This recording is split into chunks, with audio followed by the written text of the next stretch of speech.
Hi everyone, welcome to another bass singer reaction.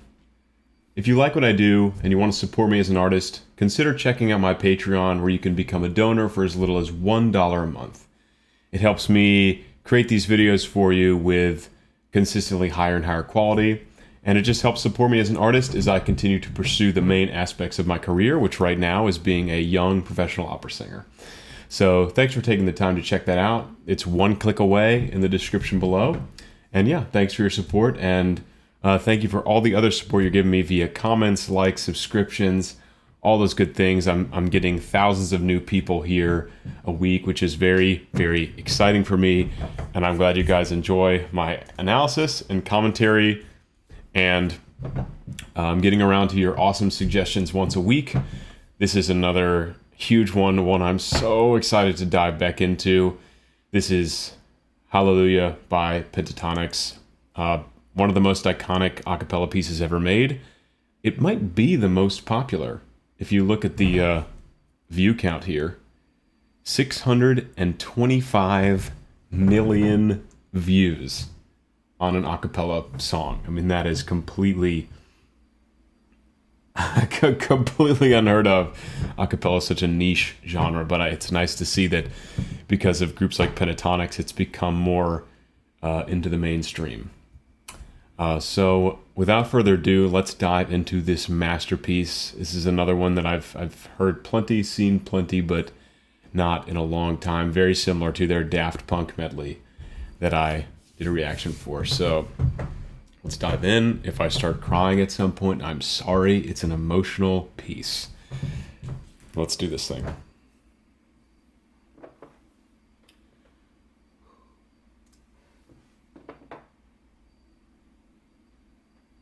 I've heard there was a secret chord that David played and it pleased the Lord.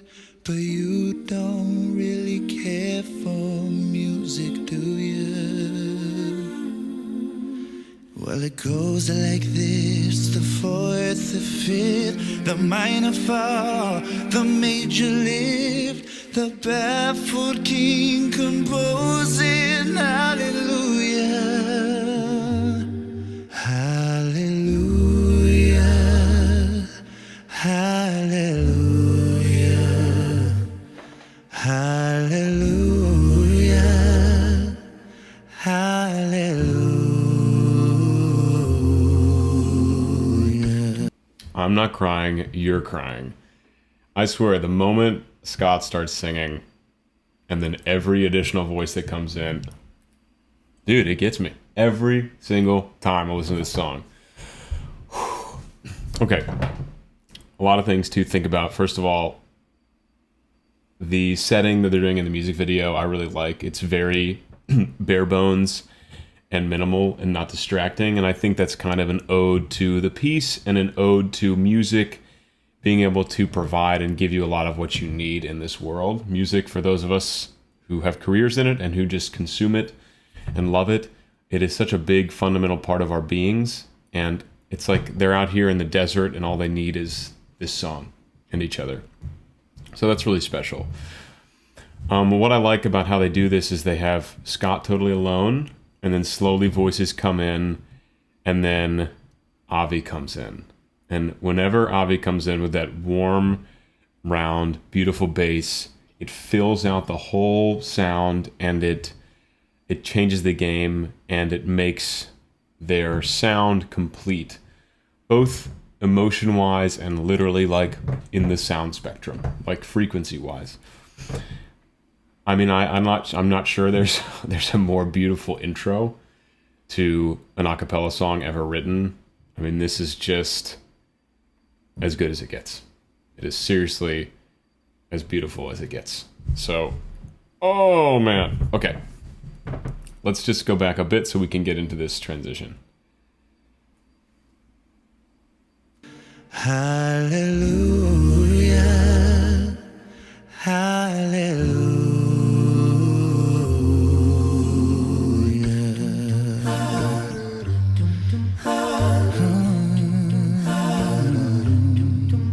Well, your faith was strong, but you needed proof. You saw her bathing on beauty in the moonlight overthrew you.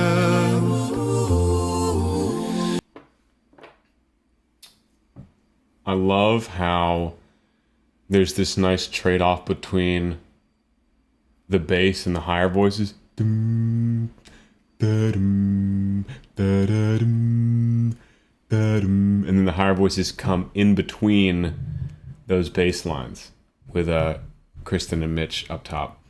I think that's a beautiful little exchange they have. And what they're doing is it's not only this trade-off they're building, this camaraderie of singers where they're kind of passing the baton back and forth, but they're resisting creating a super full big sound because they're setting up, what's my favorite word? Contrast. So they're starting this piece very minimal, very bare bones, just going for beautiful tones, because this piece is going to get really big and belty and powerful. So it's going to encompass the entire dynamic spectrum. So that's one really important aspect about this section. Another, we have Avi coming in as soloist number 2, and it's something they do differently than, say, Home Free or Voice Play. I think 2 does it, where in the music video they will actually have the recording as if they were going to perform it. So for instance, if Jeff takes the solo, someone else takes over the bass line for a bit. And I think the same thing happens between Adam and Tim and Home Free. Pentatonix, we have Avi. He's doing the bass line even though he's still singing the solo. So I don't know how they navigate that live. I haven't had the pleasure of seeing them live. It's possible they could do like some kind of loop, or, well, I mean, Scott can get down. He can touch down on the bass, from what I've heard from him too. So maybe there's some of that, or maybe there's an octavizer used in their live performances. Point being, Avi is both singing the bass line here, and he's also singing a solo in his upper range, which is, it's kind of like the thing I said about Tim in Ring of Fire, how you forget that he's this deep, resonant low bass because he gets up in his high range and it's just this light, beautiful, easy tone. And it's like the easiest thing in the world to listen to.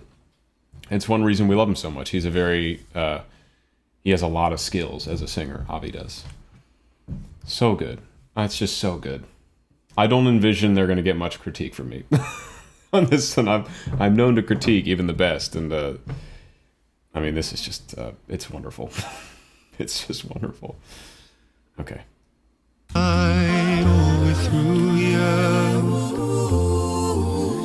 She tied you to the kitchen chair. She broke your throat and she cut your hair.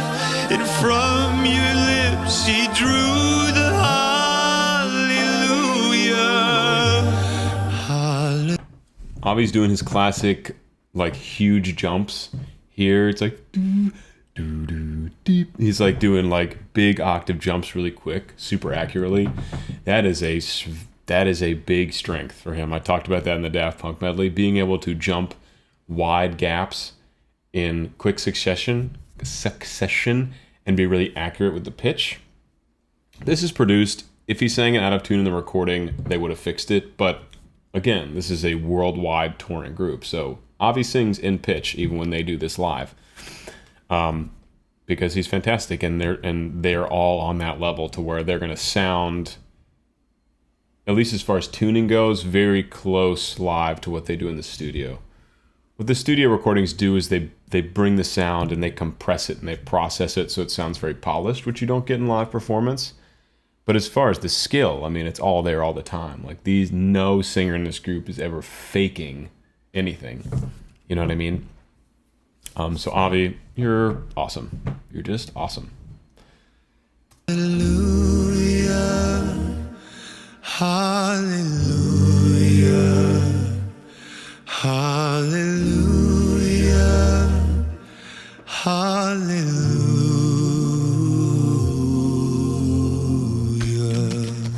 It is so hard for me not to sing along. I won't. I did just there a little bit. I will resist. Especially that B flat at the end, but I'm not going to interrupt. I'm not going to interrupt the beauty, as tempting as it is to sing this whole bass line. I'm not going to do it.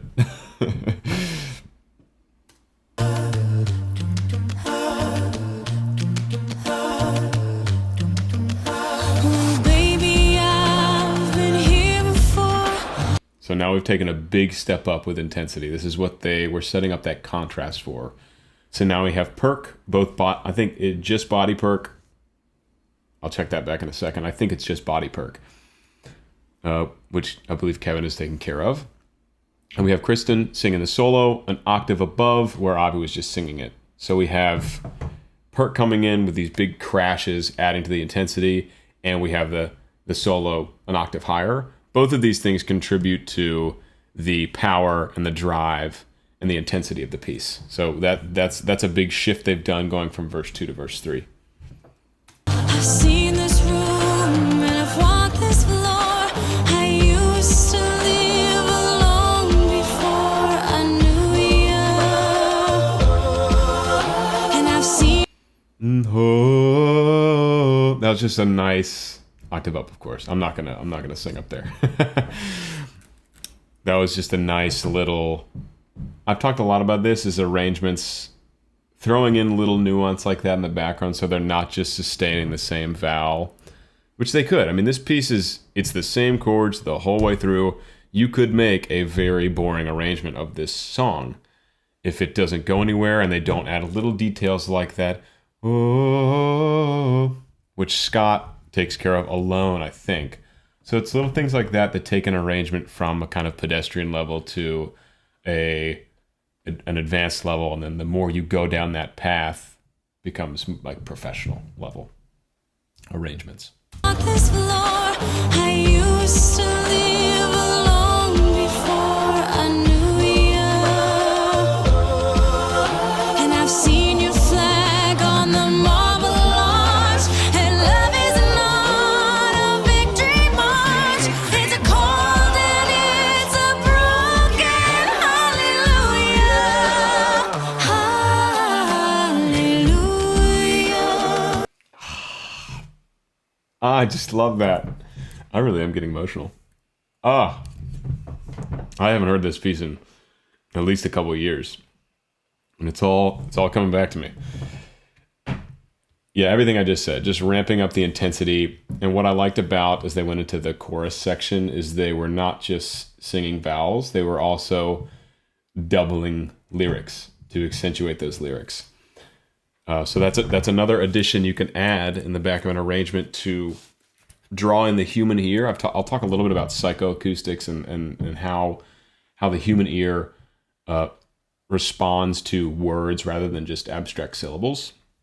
It's a more of a human experience thing. So when they throw in lyrics in the background, you kind of against, you don't really have a choice. You just automatically, because you recognize the text, you get pulled in a little more. So it's a great way to spice in an arrangement. You go kind of back and forth between abstract vowels, oo, ah, e, just for blending purposes, and then you throw in some text, and it brings everyone in, and it makes the arrangement more interesting.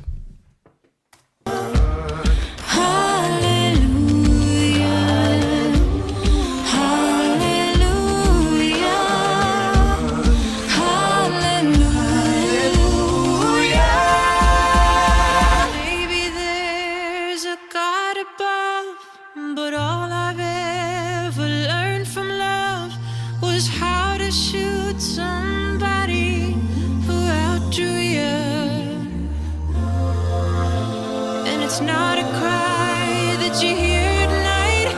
It's not somebody who's seen the light. It's a chord and it's a broken hallelujah. Hallelujah. Mitch. Just an unbelievable voice. Like, it's a once in a generation talent. To be able to sing up in that voix mix, head voice. I mean, it's like falsetto-y head voice, but it sounds totally full, as if it's full chest. There was a kid in my undergrad a cappella group. Shout out to Garrett Thompson. Garrett Thompson could sing stuff like Adam Levine's High Stuff, and the year after they left, they recorded Exit 245 at James Madison University, recorded Beyonce's Deja Vu, I think. And he sang the crap out of it. Just like full, just you would, I mean, it's hard to believe listening to a recording. You're like, how is that a voice? Like, how is he doing that? So truly amazing. Mitch has that kind of voice, and it just, every time you hear Mitch go up into that upper register, it is like, wow, it is just amazing. Truly amazing. And the way they built that verse, I mean, this song lends itself to the build within each verse and then with the whole song structurally. So it's kind of like this, because the song is always going up like this, but the verses are also building within themselves. There's kind of a swell. And so going up into that upper high belt, like powerhouse range, with all the other vocals also increasing behind and the body perk getting more intense, it just makes an incredible fourth verse. And so now they're gonna pull it back down for a minute, and then they're gonna get into the climax. And I can't wait. Let's do it.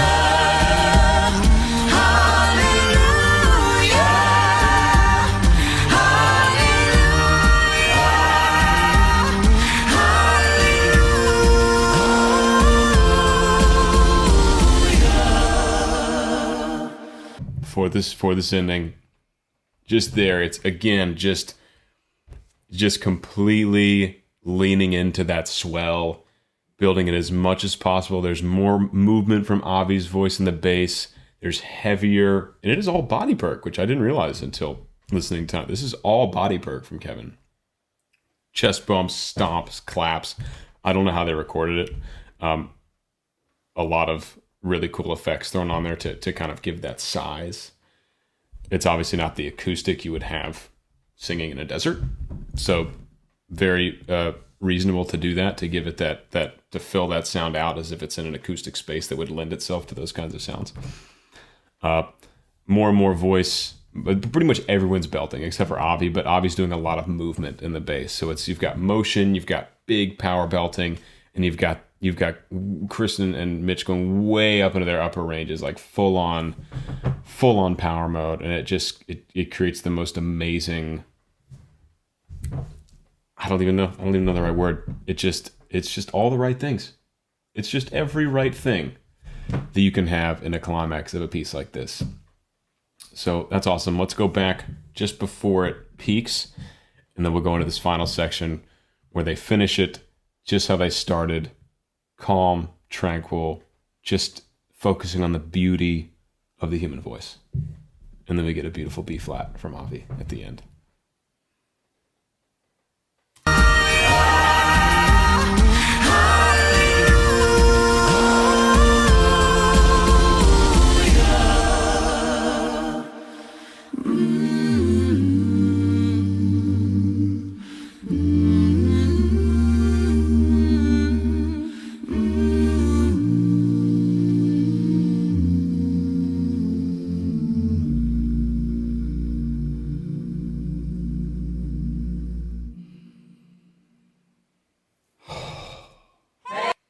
Guys, if that is not the most beautiful a cappella song ever made, I mean, seriously, it's not the hill I'll die on, but you could for sure make that argument. I mean, this one is tough to beat. I do not have a single critique for this song.